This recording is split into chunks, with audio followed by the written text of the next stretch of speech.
नमस्कार दोस्तों, पिया मिश्रा के चैनल पर आप सभी का स्वागत है। देवाय नमः। ओम सूर्य देवाय नमः। ओम सूर्य देवाय नमः। दोस्तों, सूर्य देव को जल देने के बाद हमें तुलसी माता को जल देना है। तो दोस्तों, अब अपने घर के मंदिर की पूजा शुरू करते हैं दोस्तों। ठीक है, सबसे पहले तो हम लोगों को मंदिर की सफाई करनी चाहिए। एक साफ कपड़ा, जैसे कि मैंने ये दो रुमाल बना रखे हैं जिनको मैं एक धुल के डालती हूँ और दूसरा उपयोग में लाती हूँ। तो इससे हम एक तो मंदिर से फर्श वगैरह जो साफ करते हैं, फोटो वगैरह, और दूसरा रुमाल ये है जिससे हम भगवान को पोंछते हैं स्नान करने के बाद। तो पहले रुमाल से हम लोग मंदिर की साफ सफाई करते हैं। जो माता और जो सभी के ऊपर तिलक वगैरह लगा रहता है फोटो पे, वो सब साफ करते हैं। ठीक है दोस्तों,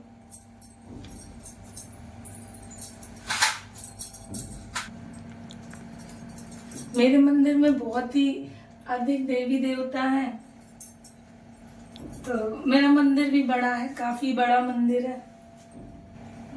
ठीक है दोस्तों, ये रुमाल हो गया गंदा। तो दोस्तों, धातु से बने हुए जितने भी देवी देवता हैं उनको हमें विधिवत स्नान कराना चाहिए, और जो फोटो वगैरह होती है उनको हमें शुद्ध करना चाहिए। सभी देवी देवताओं को स्नान, सभी देवी देवताओं को शुद्ध स्नान। और जो धातु के बने हुए देवी देवता हैं, जैसे कान्हा जी है, जैसे भोलेनाथ है, जैसे ये मेरे कान्हा जी है, ये मेरे भोलेनाथ है, तो इनको मैं स्नान करा चुकी हूँ। मैं सुबह पूजा कर चुकी हूँ और आप लोगों को बस दिखाने के लिए मैं वीडियो बना रही हूँ। तो दोस्तों, इनको जैसे भोलेनाथ, इनको स्नान अलग कराना है और कान्हा जी को स्नान अलग कराना है। दोस्तों को स्नान अलग अलग कराना है, बाद में भले ही जल मिला दें, एक साथ कर दे, लेकिन स्नान अलग अलग कराना है। इनको स्नान कराने के बाद इनके बर्तन बदल देते हैं, दूसरे जगह मतलब रखते हैं भोलेनाथ को, और कान्हा जी को स्नान करा के तो बैठाल देते हैं। दोस्तों, आप लोगों को बता दें कि जैसे हमारे चांदी के, जैसे आप दिखाइए, जैसे हमारे चांदी के गणेश लक्ष्मी जी हैं, और ये तुलसी जी हैं, तो इनको हम स्नान नहीं कराते, इनको हम सिर्फ शुद्ध करते हैं, क्योंकि ये बंद है, इनको खोलने से फिर ये काले पड़ जाते हैं। जैसे ऊपर बजरंगबली मैंने छोटी सी मूर्ति रख रखी है, इनको मैं हर मंगलवार को चोला चढ़ाती हूँ, और ये दुर्गा माँ की मूर्ति है, इनको मैं स्नान कराती हूँ। इन दोनों को प्रतिदिन स्नान कराती हूँ, इनको शुद्धम करती हूँ, जल किंचती हूँ इन पे। तो जो मैंने आपको बताया, जो धातु की मूर्ति होती है उनका हमें स्नान कराना है, बाकी सबको शुद्धम करना है। ठीक है दोस्तों, अब आपको बता दें कि जो गरुड़ घंटी होती है हम लोगों के मंदिर में, ये जो गरुड़ घंटी होती है इसको प्रतिदिन स्नान जरूर कराना चाहिए।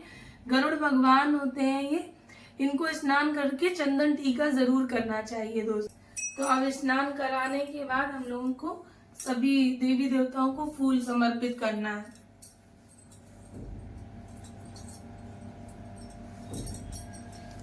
ध्यान रखिए, फूल का मुख इस तरह नहीं होना चाहिए, इस तरफ होना चाहिए, भगवान की तरफ होना चाहिए, भगवान की तरफ फूल का मुख होना चाहिए। फूल चढ़ाने का वैसे कोई वैसा नियम नहीं है कि कोई फूल चढ़ता नहीं है। हाँ, कुछ फूल हैं जो भोलेनाथ को नहीं चढ़ाए जाते, इसको मैं अलग बताऊंगी, लेकिन बाकी सभी देवी देवताओं को सभी फूल चढ़ा सकते हैं।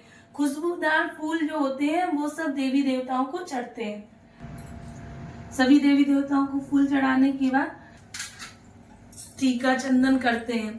देखो, भोलेनाथ को चंदन का टीका लगाया जाता है। ये नंदी बाबा भी है, कान्हा जी को भी हम चंदन लगाते हैं।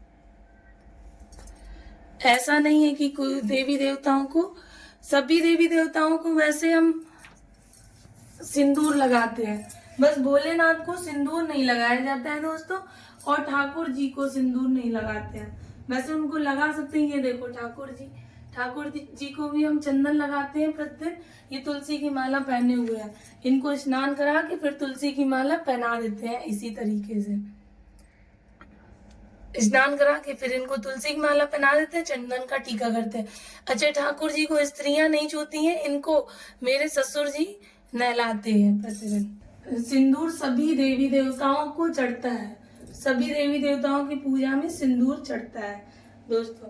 तो सबसे पहले हम लोग गणेश लक्ष्मी जी को सिंदूर लगाते हैं दोस्तों। सबसे ये मूर्ति हम लोग 1 साल के लिए लाते हैं, दीपावली के दिन। इसको पूजा 1 साल हम लोगों को विधिवत करनी चाहिए। बजरंगबली को भी सिंदूर लगता है, दुर्गा माँ को भी सिंदूर लगता है, कुबेर महाराज को भी सिंदूर लगता है। ये पिछले साल की महालक्ष्मी की मूर्ति है। ये इस साल पूजा के बाद इस मूर्ति का विसर्जन करेंगे और दूसरी मूर्ति की स्थापना करेंगे दोस्तों। ठीक है दोस्तों, सभी देवी देवताओं को सिंदूर लगा देते हैं दोस्तों। अब फूल और चंदन टीका करने के बाद अब हम लोग आरती की तैयारी कर लेते हैं और भोग निकाल लेते हैं दोस्तों। अच्छा, जो हम लोग आरती की थाली जिसपे हम लोग स्वास्तिक बनाते हैं, स्वास्तिक बनाने का भी नियम है, यह हम अगले वीडियो में बताएंगे दोस्तों। लेकिन भाव की पूजा होती है, हमको कुछ नहीं भी आता है तब भी हम जो करते हैं वो हमारा भगवान दिल से करना भगवान स्वीकार करते हैं। अगर हमको पता है तो अगर हम करते हैं तो बहुत अच्छा है, अगर नहीं भी करते हैं तब कोई दिक्कत नहीं, भगवान भाव के भूखे हैं। ठीक है दोस्तों, तो जैसा कि दोस्तों आप लोग देख पा रहे हैं, मैंने आरती तैयार कर ली है। देखिए दोस्तों, एक घी का दीपक है गोल बाती का, एक तेल का दीपक है लंबी बाती का। यह कोई विशेष मायने नहीं रखता है, बस मैं एक घी का और एक तेल का दीपक प्रतिदिन जलाती हूँ। और ये घी तेल के दीपक से आरती करने के बाद 2 लौंग और कपूर और अगरबत्ती, ये धूप बत्ती की आरती मैं बाद में करती हूँ। पहले मैं घी और तेल का दीपक जलाती हूँ। अच्छा, ऐसा भी नहीं है, आप लोग पूछते रहते हैं कि लंबी बाती का दीपक जलाना है कि गोल बाती का, तो ऐसा कुछ नहीं है। मैंने पहले भी बता रखा है कि भगवान सिर्फ भाव के भूखे होते हैं, इन सब चीजों के नहीं। हाँ, कुछ जैसे हम लोग कुछ उपाय करते हैं कि लंबी बाती का दीपक कब जलाना चाहिए, गोल बाती का दीपक कब जलाना चाहिए, जब विशेष उपाय करते हैं विशेष कार्य के लिए, तब हम लोगों को इस तरह के दीपक जलाने चाहिए। और आप लोग बता दें कि जो ये दीपक होते हैं, इन दीपक को कभी भी खाली नहीं जलाना चाहिए, दीपक में कुछ ना कुछ डाल के ही जलाना चाहिए, चाहे 2 चावल के दाने ही क्यों ना डाल लें, कभी भी खाली दीपक न जलाएं। आप लोग देखते हैं जब दीपावली में पूजा करते हैं, तो दीपावली की पूजा में आप लोग देखते होंगे जितने भी दीपक जलाए जाते हैं उसमें खीले गट्टे जो मतलब मीठा कुछ भी डाल देते हैं, सारे दीपक में हम लोग डालते हैं। और दोस्तों, ये मैं भोग लगाती हूँ, ये इलायची दाने का और ये जल। तो दोस्तों, ऐसा है कि आप इलायची दाने का भोग जो आप बनाए मीठा वो भोग लगा सकती हैं, और क्या कहते हैं आप मेवा का भी भोग लगा सकती हैं। दोस्तों, आरती करने के भी कुछ नियम है, जो लोग नियम जानते हैं वो नियम पूर्वक करें, जो लोग नियम नहीं जानते हैं उनके लिए कोई बात नहीं है। आरती, एक बात और, आरती हमेशा खड़े होके करनी चाहिए, खड़े होके थोड़ा झुक के करनी चाहिए दोस्तों, ये चीज आप लोग ध्यान रखें। ठीक है, और आरती कौन सी करनी है ये भी बता दें आप लोगों को।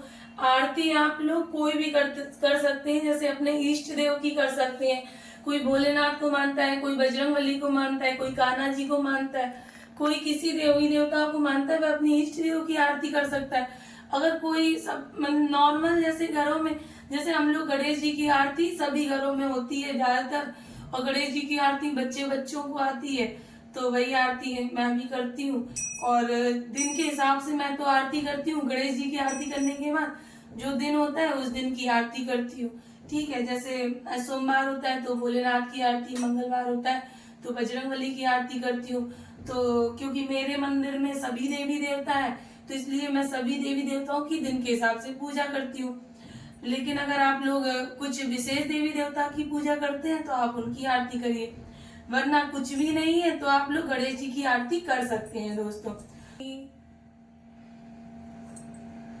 उसके बाद में आरती करने के बाद हम लोग सभी देवी देवताओं का जयकारा लगाते हैं दोस्तों।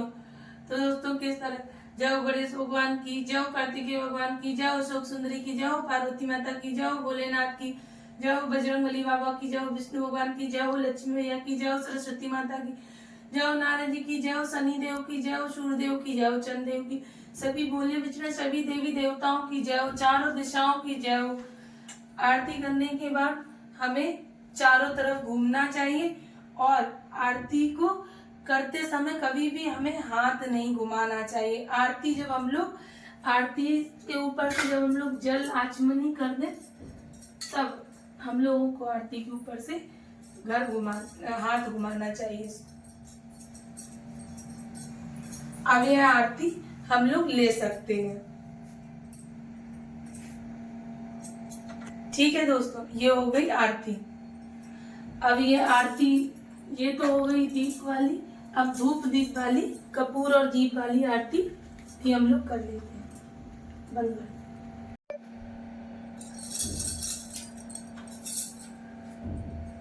दोस्तों दो लौंग और कपूर और धूप की आरती हमें सभी देवी देवताओं को 7 बार घुमा देनी है। ठीक है दोस्तों।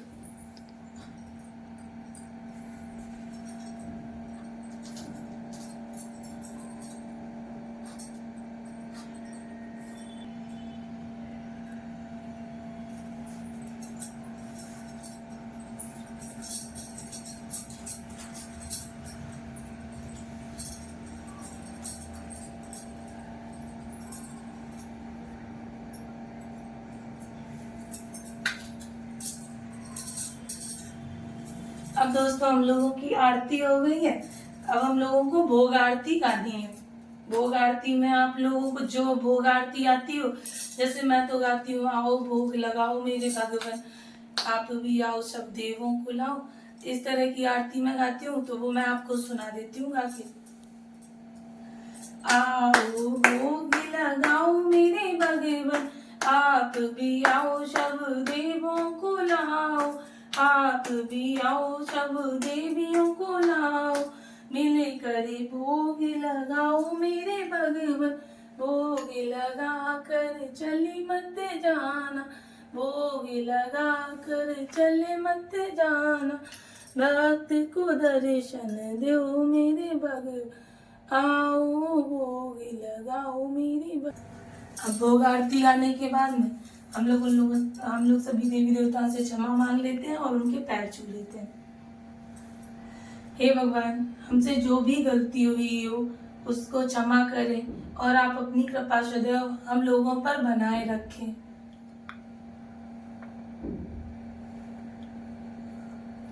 मेरे माता पिता, मेरे सास ससुर, मेरे भाइयों की, मेरे पति, मेरे बच्चों की, सभी संसार के प्राणियों की रक्षा करना,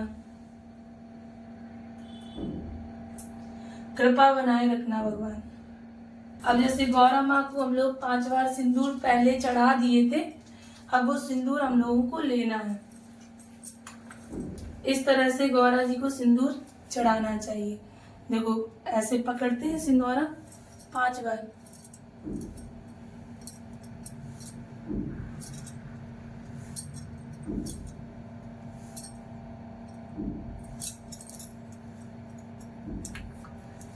पांच बार चढ़ाते, 3 बार लेते हैं।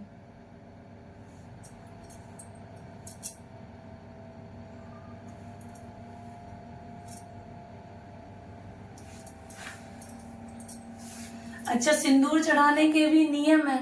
सिंदूर से जुड़े हुए जो नियम है उसका वीडियो मैं डाल चुकी हूँ, आप लोग मेरे चैनल पे जाके देख लीजिएगा।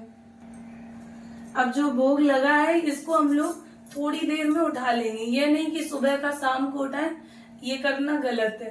तो थोड़ी देर में हम लोग यह भोग उठा लेंगे।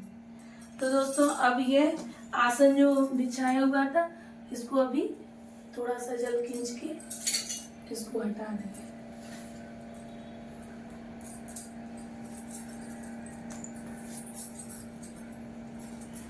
पूजा करने में कुछ खास बातों का आप लोग विशेष ध्यान रखें। जैसे कि पूजा कभी भी जमीन पे बैठ के नहीं करनी चाहिए, एक आसन जरूर होना चाहिए। आसन कोशिश करें उसका हो या कपड़े का हो, प्लास्टिक का आसन नहीं होना चाहिए। ठीक है दोस्तों, तो ये चीज ना भूलें। और पूजा करते समय इस उंगली में, किसी भी उंगली में सोने की अंगूठी पहने, मतलब खाली अंगूठी, मतलब खाली उंगली से, जैसे कुछ लोग कुछ भी नहीं पहनते हो, खाली हाथ से पूजा करते हैं, वह पूजा स्वीकार नहीं होती है दोस्तों। तो कोशिश करें सोने की पहने, नहीं है तो चांदी की पहने, और नहीं है तो आप लोग वो क्या बोलते हैं, कुश की अंगूठी, जिसको पैती बोलते हैं। जब सत्यनारायण की कथा में जो भगवान पंडित जो पूजा करने आते हैं वो पहनाते हैं पैती, जो कुश की होती है, वो पहने। और दोस्तों और आप लोगों को बता दें कि पूजा करते समय हमारे सर से पल्लू नहीं हटना चाहिए दोस्तों, क्योंकि सर पे ढक के ही पूजा करनी चाहिए दोस्तों, और गीले वालों में पूजा नहीं करनी चाहिए। कुछ ऐसे ही विशेष नियम थे जो मैंने सोचा आप लोगों के साथ शेयर कर दूं दोस्तों। धन्यवाद। तो दोस्तों आशा करती हूँ आप लोगों को मेरा यह वीडियो अच्छा लगा होगा। अगर आप लोगों को मेरा वीडियो अच्छा लगा है तो वीडियो को लाइक कर दीजिएगा और कमेंट में हर हर महादेव ज़रूर लिख दीजिएगा, और मेरे चैनल को सब्सक्राइब ज़रूर कर दीजिएगा ताकि ऐसी जानकारी वाले वीडियो आप लोगों तक पहुँच सके।